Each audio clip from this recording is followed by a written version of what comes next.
Now we're back to A Wrinkle in Time. We're picking up on Chapter 3. Miss Witch. In the forest, evening was already beginning to fall, and they walked in silence. Charles and Fortinbras gambled on ahead. Calvin walked with Meg, his fingers barely touching her arm in a protective gesture. This has been the most important, the most confusing afternoon of my life, she thought. Yet, I don't feel confused or upset anymore. I only feel happy. Why? Maybe we weren't meant to meet before this, Calvin said. I mean, I knew who you were in school and everything, but I don't know you. But I'm glad we've met now. Meg, we're going to be friends, you know. I'm glad, too, Meg whispered, and they were silent again. When they got back to the house, Miss Murray was still in the lab. She was watching a pale blue fluid move slowly through a tube from a beaker to a retort over a Bunsen burner, bubbling a big earthenware dish of stew.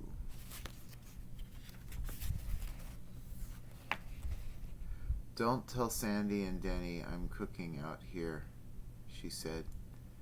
They're always suspicious that a few chemicals may get in with the meat.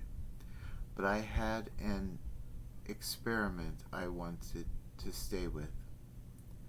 This is Calvin O'Keefe, Mother, Meg said. Is there enough for him, too? It smells super. Hello, Calvin, Miss Murray shook hands with him. Nice to meet you. We aren't having anything but stew tonight, but it's a good thing. Thick one. Sounds wonderful to me, Calvin said. May I use your phone so my mother'll know where I am? Of course.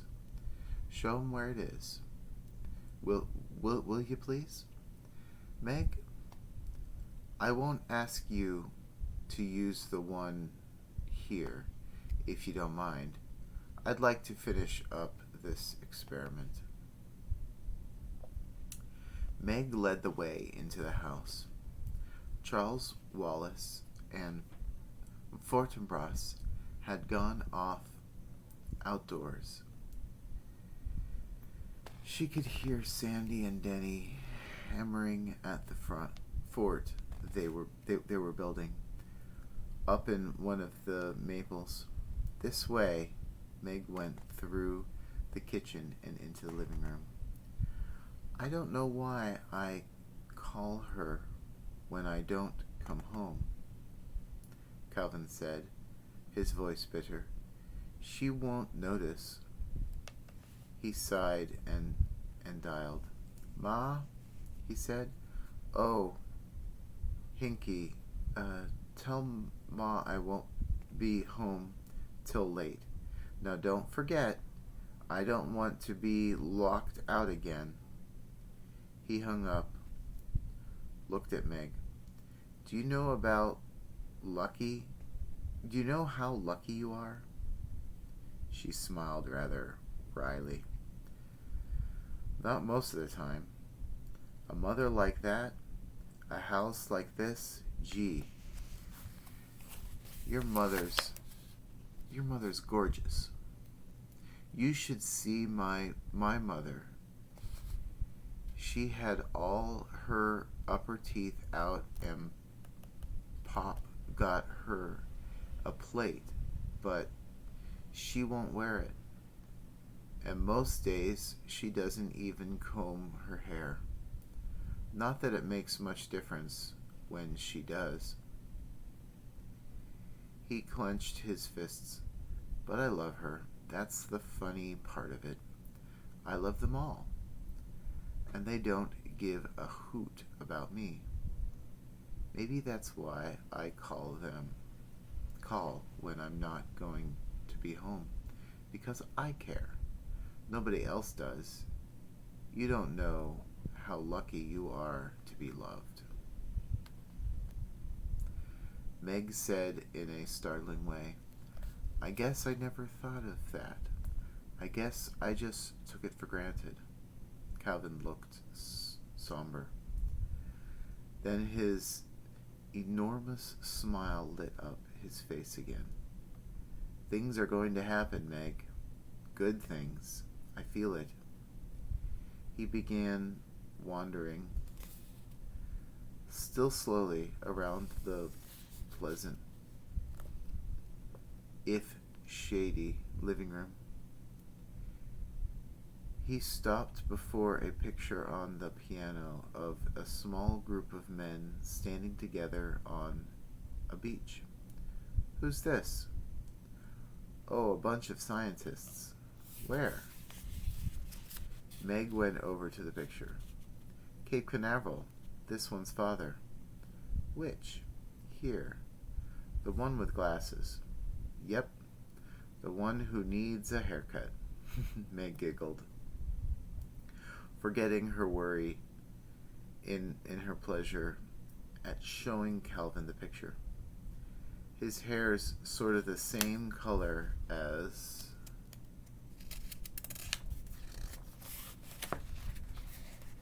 mine, and he keeps forgetting to have it cut. Mother usually ends up doing it for him. She bought clippers and stuff because he won't take the time to go to the barber. Calvin studied the picture. I like him.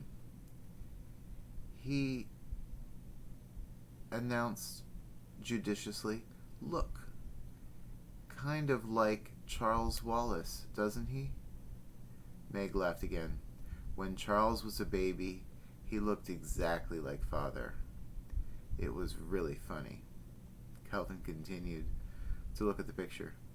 He's not handsome or anything, but I like him. Meg was indignant. He is too handsome. Calvin shook his head. Nah. He's tall and skinny like me. Well, I think you're handsome, Meg said.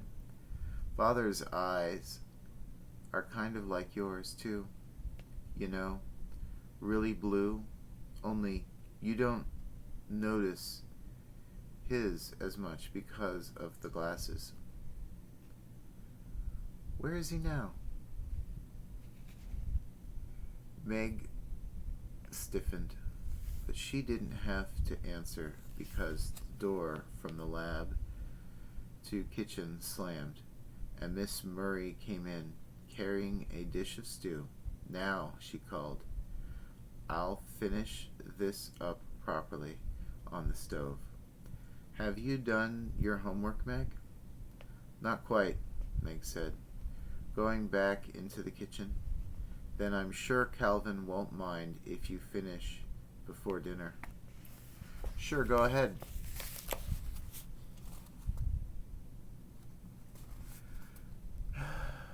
Calvin fished in his pockets and pulled out a wad of folded paper. As a matter of fact, I have some junk of mine to finish up. Math.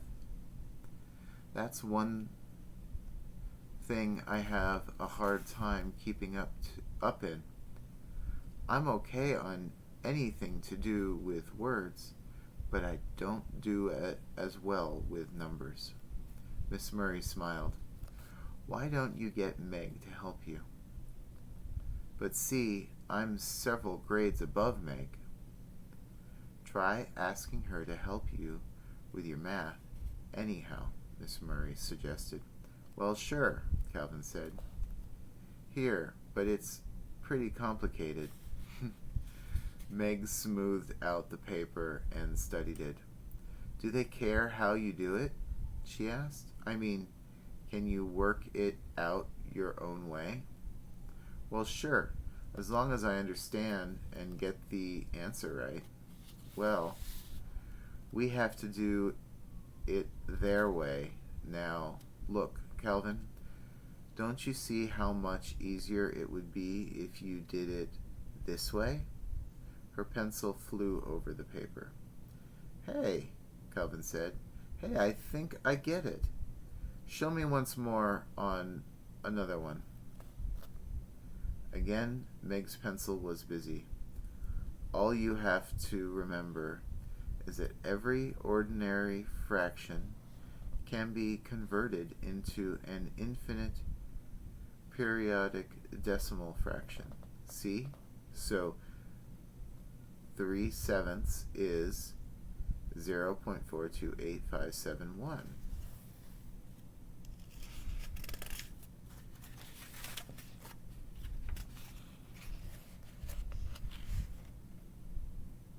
This is the craziest family, Calvin grinned at her.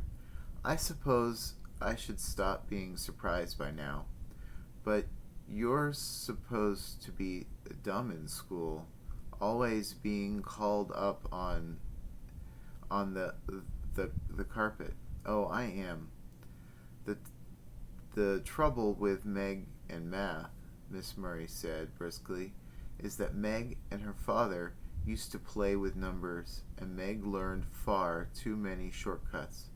So when they want her to do problems the long way around at school, she gets sullen and stubborn and sets up a fine mental block for herself. Are there any more morons like Meg and Charles around? Calvin asked. If so, I should meet more of them. It might also help if Meg's handwriting were legible, Miss Murray said. With a good deal of difficulty, I can usually decipher it, but I doubt very much if her teachers can. Or as well to take the time. I'm planning on giving her a typewriter for Christmas. That may be a help. If I get another right, nobody'll give it. If I get anything right, nobody'll believe it's me, Meg said. What's a megaparsec? Calvin asked. One of Father's nicknames for me, Meg said. It's about 3.26 million light years. What's E equals mc squared? Einstein's equation. What's E stand for? Energy. M, mass. C, the square of the velocity of light in centimeters per second. But what countries is Peru bordered? By what country is Peru bordered? I haven't the faintest idea. I think it's in South America somewhere. What's the capital of New York? Well, New York City, of course. Who wrote Boswell's Life of Johnson? Oh, Calvin, I'm not any good at English. Calvin groaned and turned to Miss Murray. I see what you mean. I wouldn't want to teach. She's a little one-sided, I grant you, Miss Murray said, though I blame her father and myself for that. She still enjoys playing with her doll house, though. Mother! Meg shrieked in agony. Oh, darling, I'm sorry, Miss Murray said swiftly. but I'm sure Calvin understands what I mean. With a sudden, enthusiastic gesture, Calvin flung his arms out wide, as though he were embracing Meg and her mother, the whole house. How did all this happen? It is wonderful. I feel as though I were just being born. I'm not alone anymore. Do you realize what that means to me? But you're good at basketball and things, Meg protested. You're good in school. Everybody likes you.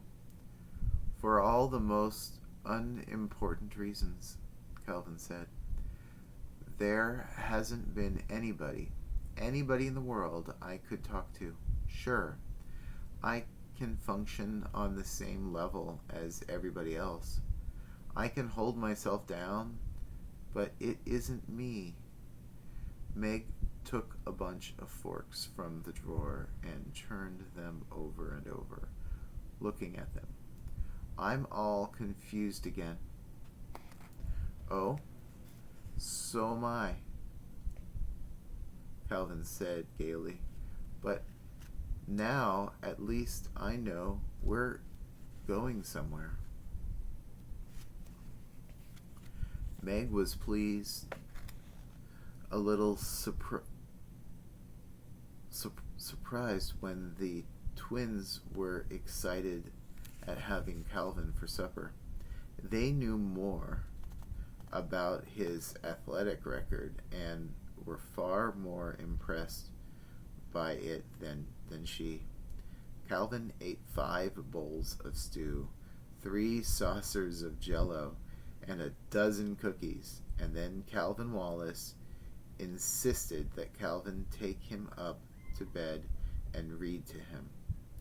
The twins, who had finished their homework, were allowed to watch half an hour of TV.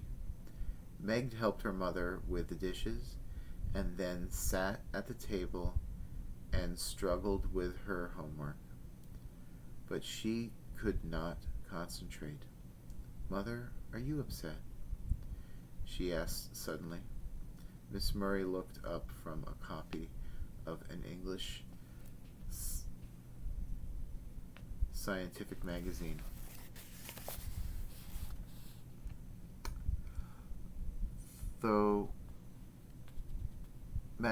Through which she was leafing. For a moment she did not speak.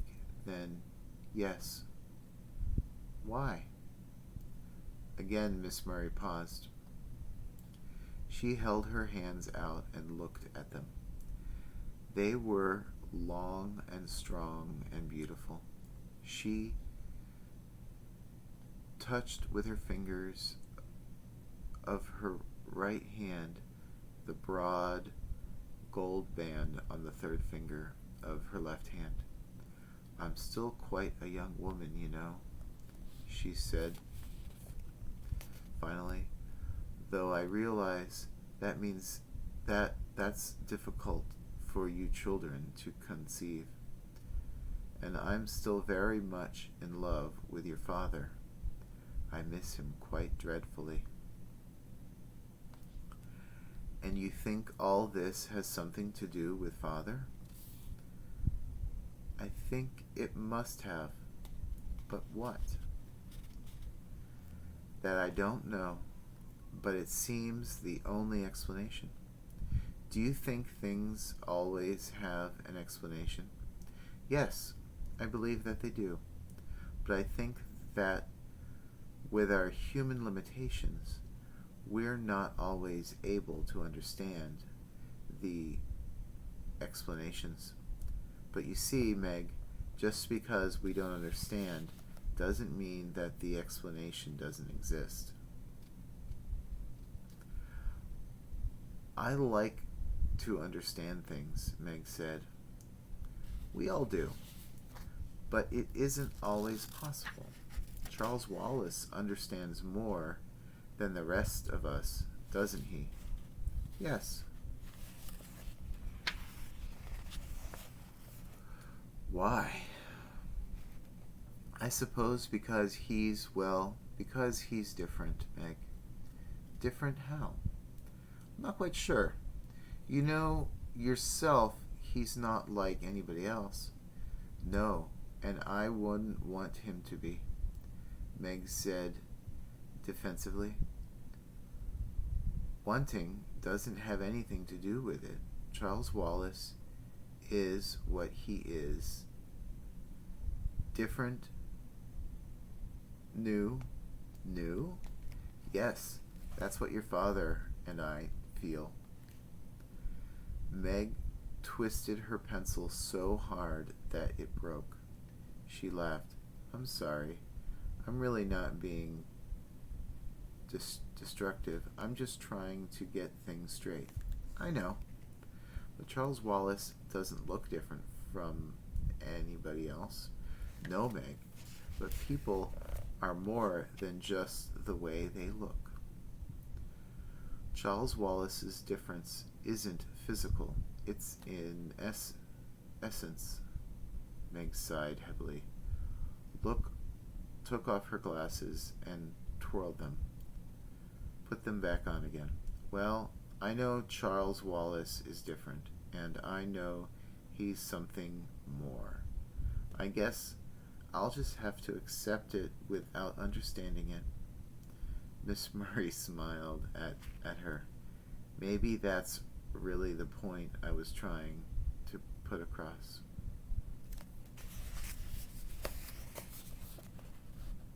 Yeah, Meg said dubiously. Her mother smiled again.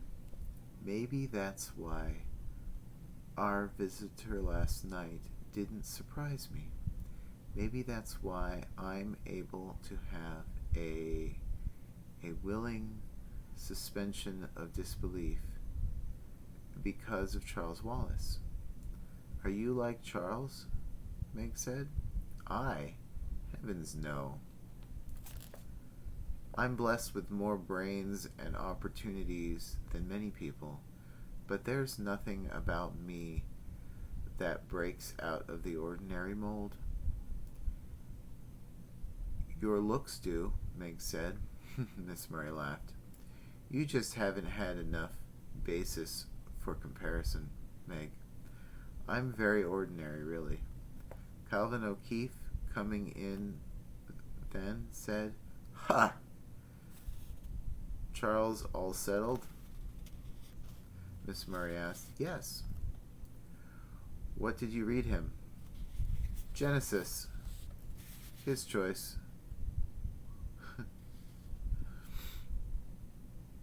By the way, what kind of an experiment were you working on this afternoon, Miss Murray?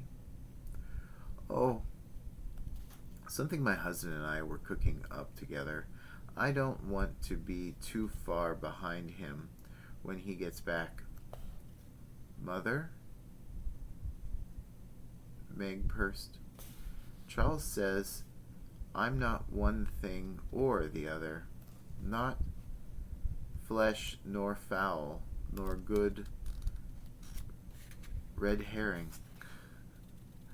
Oh, for crying out loud, Calvin said. You're Meg, aren't you? Come on, and let's go for a walk.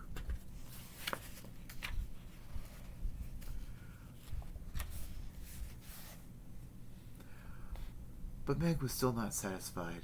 And what do you make of Calvin? She demanded of her mother. Miss Murray laughed. I don't want to make anything of Calvin. I like him very much, and I'm delighted he's found his way here. Mother, you were going to tell me about Tesseract. Yes. A troubled look came into Miss Murray's eyes. But not now, Meg. Not now. Go on out for that walk with Calvin. I'm going up to kiss Charles, and then I have to see that the twins get to bed. Outdoors, the grass was wet with dew. The moon was halfway up and dimmed the stars for a great arc. Calvin reached out and took Meg's hand with a gesture of simple and gesture as simple and friendly as Charles Wallace's.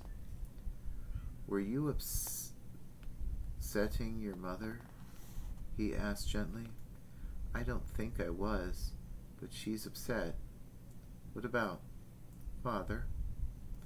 Calvin led Meg across the lawn. The shadow of the trees were long and twisted, and there was a heavy, sweet, autumnal smell in the air. Meg stumbled as the land sloped suddenly downward, but Calvin's strong hand steadied her. They walked carefully across the twins' vegetable garden, picking their way through rows of cabbage, beets, broccoli, pumpkin. Looming on their left were the tall stalks of corn. Ahead of them was a small apple orchard, bounded by a stone wall, and beyond this, the woods through which they had walked that afternoon.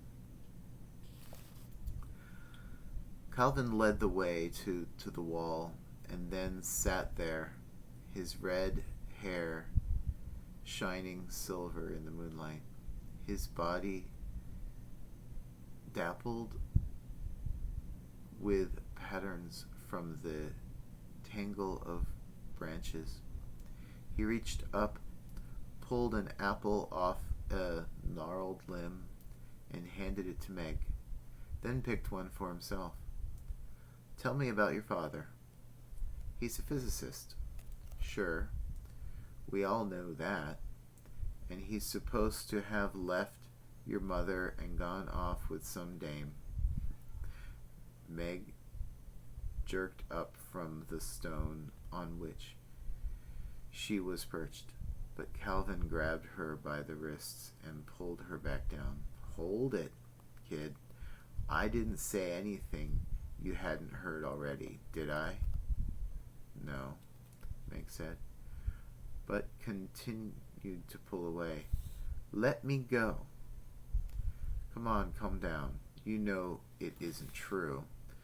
"I know it isn't true, and how anybody after one looks at your mother could believe any man would leave her for another woman just shows how far jealousy will make people go, right?" "I guess so," Meg said, but her happiness had fled, and she was back in a moorish of anger and resentment. "Look, dope," Calvin shook her gently. "I just want to get things straight. Sort out the facts from fiction. Your father's a physicist.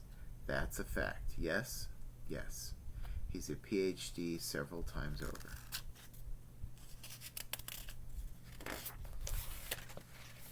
"Yes. Most of the time he works alone, but some of the time he was in the Institute for Higher Learning in Princeton, correct?" "Yes." "Then he did some work for the government." "Didn't he?" "Yes." "You take it from there. That's all I know." "That's about all I know too," Meg said. "Maybe Mother knows more. I don't know. What he did was, well, it was what they called classified." "Top secret, you mean?" "That's right." And you don't even have an idea what it was about? Meg shook her head. No, not really. Just an idea because of where he was. Well, where? Out in New Mexico for a while. We were with him there. And then he was in Florida at Cape Canaveral. And we were with him there, too. And then he was going to be traveling a lot. So we came here. You'd always had this house? Yes, but we used to live in it just in the summer. And you don't know where your father was sent? No, at first we got lots of letters. Mother and father always wrote each other every day. I think Mother still writes him every night. Even once in a while, the postmistress makes some kind of crack about all her letters. I suppose they think she's pursuing him or something, Calvin said, rather bitterly. They can't understand plain, ordinary love when they see it. Well, go on. What happened next? Nothing happened, Meg said. That's the trouble. Well, what about your father's letters? They just stopped coming. You haven't heard anything at all? No, Meg said, nothing. Her voice was heavy with misery. Silence fell between them, as tangible as the dark trees' shadows that fell across their laps, and that now seemed to rest upon them as heavily as though they possessed a measurable weight of their own. At last Calvin spoke in a dry, unemotional voice, not looking at Meg. Do you think he could be dead? Again, Meg leaped up, and again Calvin pulled her down. No, they'd have told us if he were dead. They're always a telegram or something. They always tell you. What do they tell you? Meg choked down a sob, managed to speak over it. Oh, Calvin. Mother's tried and tried to find out. She's been down to Washington and everything. And all they'll say is that he's on a secret and dangerous mission. And she can be very proud of him, but he won't be able to communicate with us for a while. And they'll give us news as soon as they have it. Meg, don't get mad, but do you think maybe they don't know? A slow tear trickled down Meg's cheek. That's what I'm afraid of. Why don't you cry? Calvin asked gently.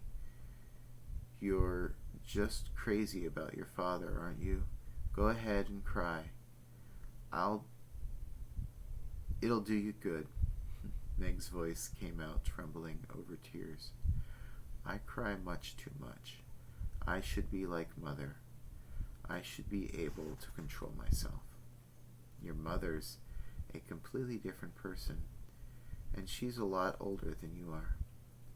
I wish I were a different person, Meg said shakily. I hate myself. Calvin reached over and took off her glasses. Then he pulled a handkerchief out of his pocket and wiped her tears. This gesture of tenderness undid her completely, and she put her head down on her knees and sobbed. Calvin sat quietly beside her, every once in a while patting her head. I'm sorry, she sobbed finally. I'm terribly sorry. Now you'll hate me. Oh, Meg, you're a moron, Calvin said. Don't you know you're the nicest thing that's happened to me in a long time? Meg raised her head, and moonlight shone on her tear-stained face. Without the glasses, her eyes were unexpectedly beautiful.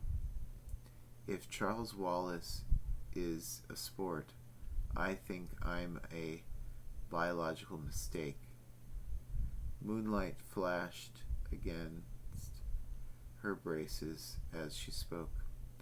Now she was waiting to be contradicted, but Calvin said, "Do you know what this is the first time I've seen you without your glasses? I'm blind as a bat without them. I'm near-sighted like Father." "Well, you know what?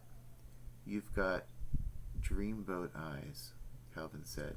"Listen, you go right on wearing your glasses. I don't think I want anybody else to see what gorgeous eyes you have." Meg smiled with pleasure. She could feel herself blushing, and she wondered if the blush would be visible in the moonlight. "Okay, hold on, you two," came a voice out of the shadows. Charles Wallace stepped into the moonlight. "I wasn't spying on you," he said quickly, "and I hate to break things up, but this is it, kids. This is it." His voice quivered with excitement. "This is what?" Calvin asked. "We're going." "Going where?" Meg reached out and instinctively grabbed for Calvin's hand. "I don't know exactly," Calvin Wallace said, "but I think it's to find Father." Suddenly, two eyes seemed to spring at them out of the darkness. It was a moonlight striking on Mrs. Who's glasses.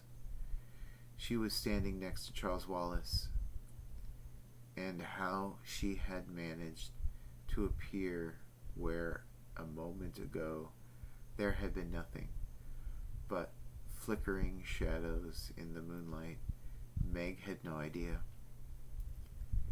She heard a sound behind her and turned around. There was Miss Whatsit, scrambling over the wall. "My, but I wish there were no wind," Miss Whatsit said plaintively. "It's so difficult with all these clothes." She wore her outfit of the night before, rubber boots and all, with addition of one of Mrs. Buncombe's sheets, which she had draped over her. As she slid off the wall, the sheet caught in a low branch and came off,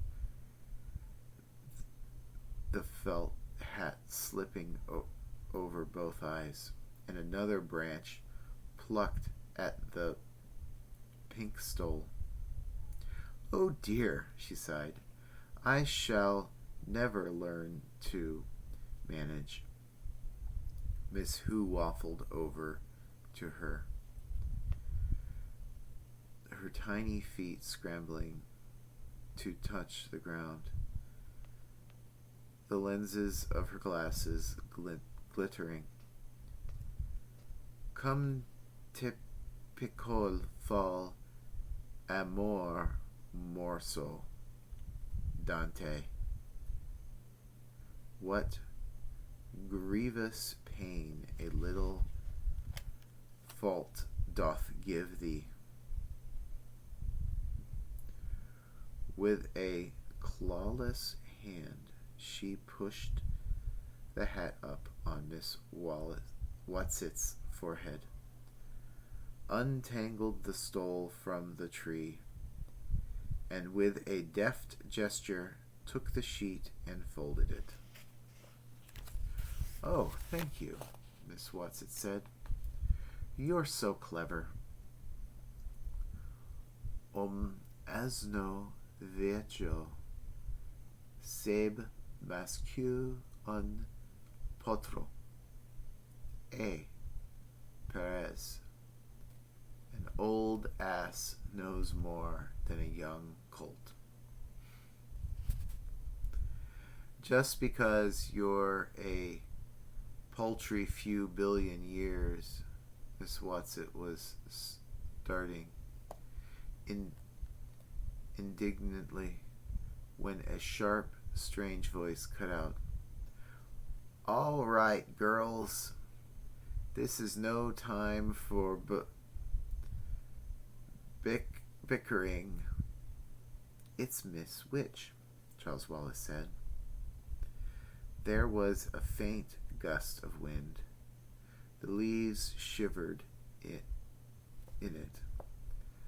The patterns of moonlight shifted, and in a circle of silver something shimmered, quivered, and the voice said, "I do not think I will materialize completely. I find it very tiring, and we have much to do." And that's the end of chapter 3. Miss Witch.